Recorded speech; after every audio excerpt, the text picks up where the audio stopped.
By the time you see this video, it'll be 30 years to the day since I got my first version of the 537 Enterprise A model kit. You can see how excited I was to get it. And you can see it here, a picture I took in 2014 of it built.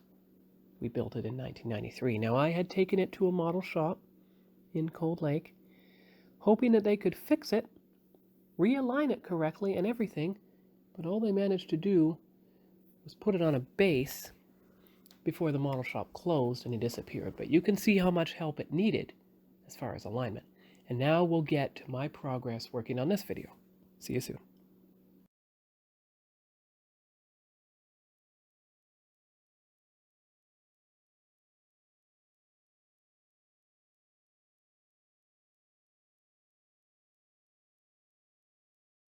Hello everyone, it's Sean. And this is a video of a model you haven't seen me work on much. It is the old Enterprise A, the 537. Even the reissued one had all the flaws. However, as you can see, I managed to get the nacelles to hold. They've been holding for about 3 years now. And I'll show you why, because it's a little combination of, well, putty, glue, and this one was held with the Tamiya glue. Just the Tamiya model cement. But what I've been doing now is I've been cutting cardboard to fill up the empty body. And I'm also going to try to fill up the, up here as well. Inside anyway. Inside the neck. Because what I intend to do is I intend to increase the gluing surface. Because what I want to do is I want to get the cardboard to come right up to just below the lower lip here. So that, yeah, this hook can fit in that hole. But also so that it's a bit steadier. What I have to do, I took too much off the neck. The left side, well, the right side of the neck at one point. So I'm using the Tamiya putty here to build it back up carefully with the sticks and everything. So I'm going to keep working on that and we'll see how it goes. Remember, you won't see any of this because it'll be right against that. So that's all for now, and I'll come back when I have more. So here we go. I have got the cardboard right up underneath the tab. I've glued it in place. Can't fit any more under there if I wanted to, but I did make sure to go under the front as well, as you see. And so I'll take a picture. There. And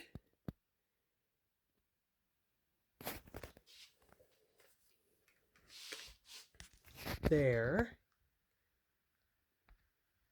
And you can see the saucer in the background. So there's my idea for the saucer. I created thick cardboard tabs, the kind that won't bend, in the neck. And what I'll do eventually is I'll either cut them off and fill in more cardboard underneath there, or I will use this central tab and cut a slot in the center of here for that tab to fit into. And that should properly, hopefully, secure the saucer to the neck of the ship. And since the ship is braced well with the tape underneath it, all I have to do is get some books and stuff and stack it underneath the saucer. But I'm going to give it some time for the glue to set before I do that. And that tab should help overcome the unevenness of the bottom neck plastic tab and allow everything to work. But we'll see. I mean, hopefully none of this cardboard will slide around. Hopefully it's wedged against either side. Just put some more model cement in there to make sure. So hopefully that'll work. Hopefully it'll glue itself in place so that when I do cut a tab, it'll work. Or what I might do is actually cut this flush with the neck and then pack a couple more cardboard on either side, because you see there's room, so that you filled the neck entirely with a cardboard plug. And that way, you have a nice gluing surface. Well, anyway, we'll see. That's all for now, and you can see Voyager in the background, but I'll finish those decals at a later time. So we'll see how it goes. I might as well take a few shots here. That's the best view I'm going to get of the Enterprise A. Right now, let's take a view from the back. There we go. And I'll take a view from the front as well.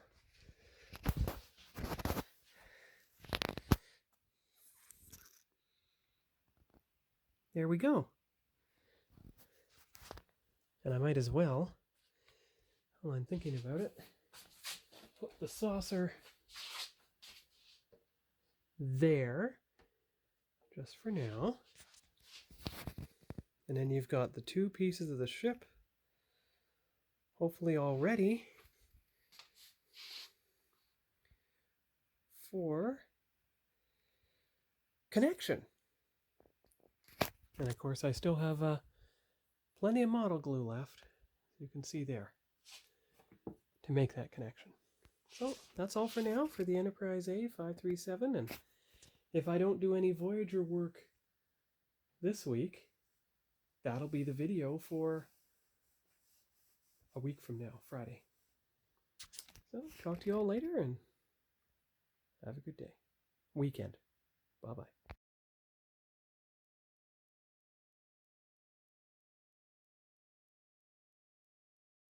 Well, I managed to get the neck attached. I shaved down all the tabs, and I am filling in the gap on the right side neck with the putty, so that you'll have something solid to hold the ship at the right angle, because as you can see from the front of the nacelles, they are showing up about evenly above the saucer now. Now if you look down the midline, you see? And it's easier to tell from the back, of course. Here's how to tell for sure. There's the nacelles, and there's the saucer.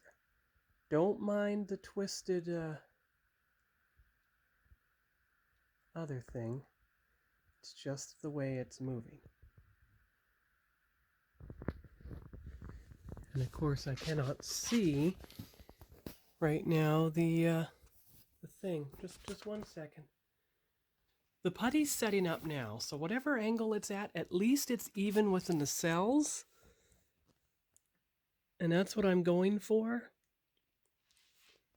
Even if it is a bit off center with the deflector dish. But it's solidifying now, so I'm going to leave it like this. Do some more putty to fill in any remaining gaps. And I'll come back later. When I do model work on something else, since this is occupying the work desk, it will have to be out in the dining room table. So anyway, talk to you later. Bye-bye. Hello everyone, it's Sean. I'm back again. And I'm here having picked up some brass rod to reinforce the cardboard in the Enterprise A in the event that the connection doesn't hold. Of course, I'm going to leave it attached to the model. I'm going to leave the books underneath this, bracing the saucer for the next week at least, so that nothing goes wrong.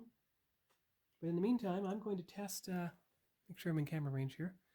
I'm going to test drill a hole. I've measured out the brass rod. It looks like it's about the same size as the biggest drill bit. It's a little bit bigger than the smallest drill bit, so I'm going to drill a hole all the way through the cardboard, all the way down, until it goes as far as this, because that's about as long as a peg can be. Which should be long enough for the Enterprise A, should I need it. Now the Enterprise A I have, the one with the patterns etched into the hull and no Aztec decals, is more like a proof of concept model, because I actually have the HDA ModelWorks Aztec decals, which I'm actually going to use for the Star Trek IV Enterprise A. Of course, they're not going to be colored, except maybe with the Martha Stewart Pearl paints. Only 2 colors also. The A Creation decals, 537, which are in the backpack actually, are going to be used for the Motion Picture Enterprise, which I also have. So I'm going to continue drilling and I'll come back when I'm done. All right, so you can see it worked. You can see through the hole there. There you go. So now we're going to make sure that it can actually have the rod go through it properly. Oh, it's a tight fit, actually. There you go, though. See? It works. And you know, it does wiggle around a bit. That is true. But that's why you're going to match the hole with the proper angle in the secondary hull, and there's going to be 3 of them. And of course, the whole gluing surface will be reinforced as well, just to make sure. But that is a successful test, because if I'd used the other one, it would have been a bit too small. But you know what? I'm going to test the smaller hole, so I'll be right back with that. Well, I tried it. You can see that here, the medium one, but the drill bit, it just is too small. So I'm going to have to deal with this one, even if it rocks a bit. But that's the closest match I could find. Everything else was way too thick. So I'll just have to deal with that because it's too small for the medium drill bit. It won't, the brass tubing will not fit through. Just a bit too big. However, I'm going to try from the other side. Just one moment. No, even going in from the other side, I cannot get it through except in the large drill hole. Well, now that you know what drill bit works, I'm going to go get the 537 Enterprise refit from the Motion Picture, which has proper tabs, and we're going to just do some test fitting. No gluing, just test fit, just to check the angles. I'll be right back. All right, I'm back again with the Enterprise A, and I want to show you something compared to the 1000 scale refit. So you see here on the Enterprise A, you see how there's a gap in there where it doesn't entirely connect underneath to the secondary hull? Take a look at the 1000 scale, one moment here, 1000 scale refit where there is almost a complete and total connection. See? So that is what I'm going to do if this connection fails to solidify now. It's a little bit of a risk here. Look at this. The whole ship is moving. But I am keeping it as it is for now. Now I'm hoping that puttying that side, which is going to be coated with damage decals to cover it up, don't worry, will have solidified the connection. But just in case it hasn't, I'm going to leave it alone. But that's very interesting, that there is almost a complete connection between the neck and the secondary hull on the 1000 scale refit. But there isn't on the 537. There's a horrible gap there that would require to be filled.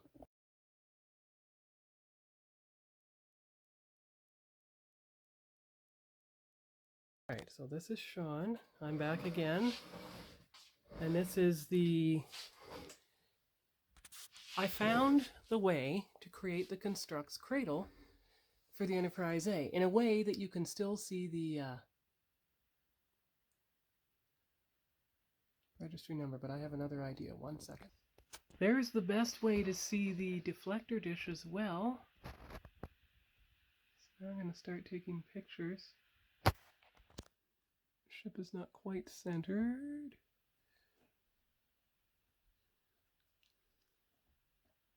There. Now it's centered. So that is the best way for the ship to be even. At least I think it is.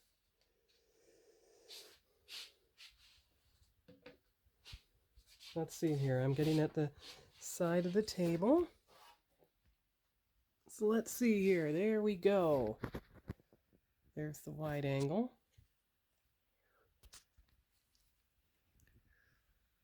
Well, I had to get very far back for that. So there's the wide angle of the ship. Looks pretty even to me. All right, here we go. Good picture of the Enterprise. Looks pretty level from here. So I'm just going to turn it around and get all the beauty shots now before I put it in its final cabinet. There is the aft end of the Enterprise. There is the port side of the ship. You can see how I still need to put the registry numbers on the far end there of the nacelles. Yeah, it appears pretty flat from this angle. One moment though. There. That way it's a tiny bit more level. So there we go. Now for the front view, if I don't already have it. Alright, so there is the front view of the ship. And of course the top is what you want to see the best of. And if you angle it right enough, if you angle it well enough, like so,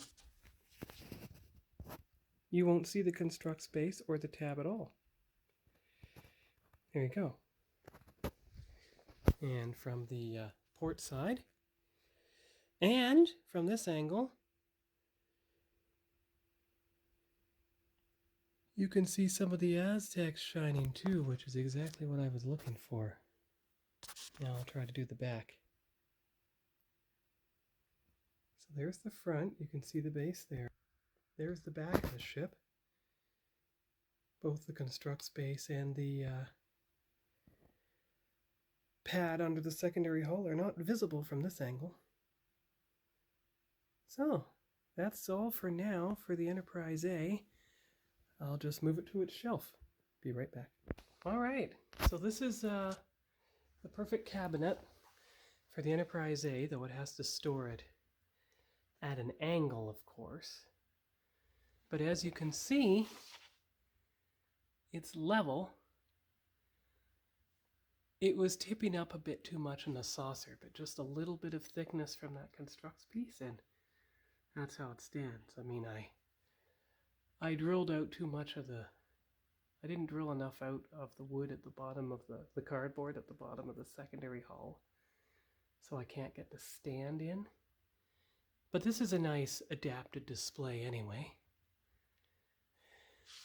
And back here, oh yes, here is the shuttle bay door with its iridescent. Ah, there you go. Good. And there is the ship itself. There you go.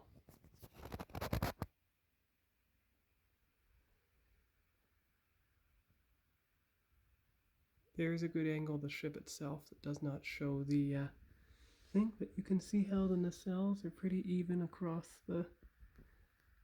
So that's good. We've got the ship mostly done. I just have to do some work on the end nacelles and clean up putty along there, but at least it has its stand now, and it's well supported. That only took one day of glue setting and the putty setting to do that. So that's all for now for the Enterprise A 537 refit and 537 Enterprise A, and we'll see you here next time. Bye-bye.